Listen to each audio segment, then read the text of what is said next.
Hello, my name is Banny Aiello, and I wanted to make a little video about some points in this upcoming class that I'm going to be teaching, the mindfulness-based stress reduction class.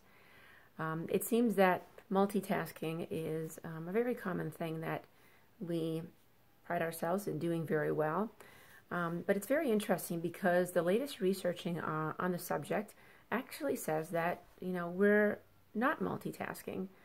They call it task switching, that our prefrontal cortex can only actually do one thing at a time, and that when we're doing multiple things at a time, it's switching quickly from one to the other. Now, the problem with task switching is that it's very draining on our brain, and it tires us out and exhausts us. Another thing is that when we task switch, we actually lose a lot of time.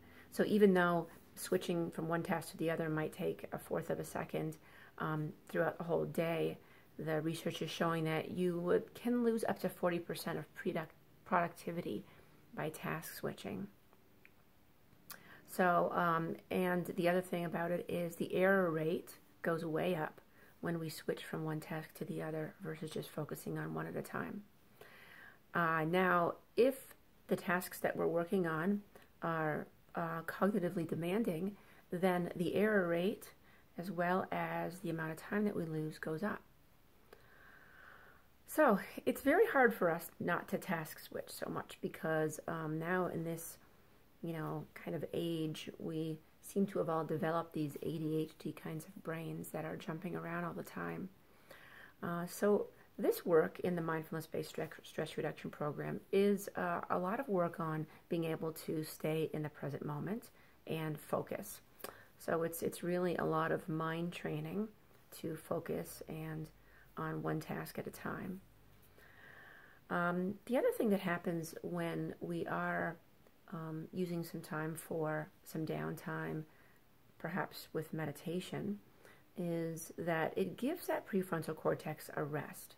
And it kind of gives it some downtime, some blank white space. What it turns out is very important, because if the prefrontal cortex is taxed so much from multitasking or task switching all day, then it's very hard to have any solutions to problems to be able to come into that part of the mind. So what they find is the more downtime, where someone maybe gets away from the higher level thinking tasks and has some quiet time in a meditation, that answers come in, creative ideas and solutions to problems come in much more readily. And I always think about Einstein has a wonderful quote that says, 99 times I think and nothing happens. One time I sit in silence and the answer comes to me. The other thing I wanted to mention about this upcoming MBSR is that I'm going to be adding in a piece where if you have children or if you are a teacher of children, I'm going to be offering some resources that you can use with your children to teach them mindfulness and focus and present moment awareness. Because I teach this in schools, I have created a number of resources for that. So I will be offering them to you in this class so that you can use them with your children, grandchildren, or clients.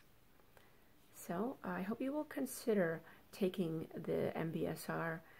It really will improve your life greatly. So if you have any more questions about it, feel free to contact me, and I look forward to hearing from you. Bye for now.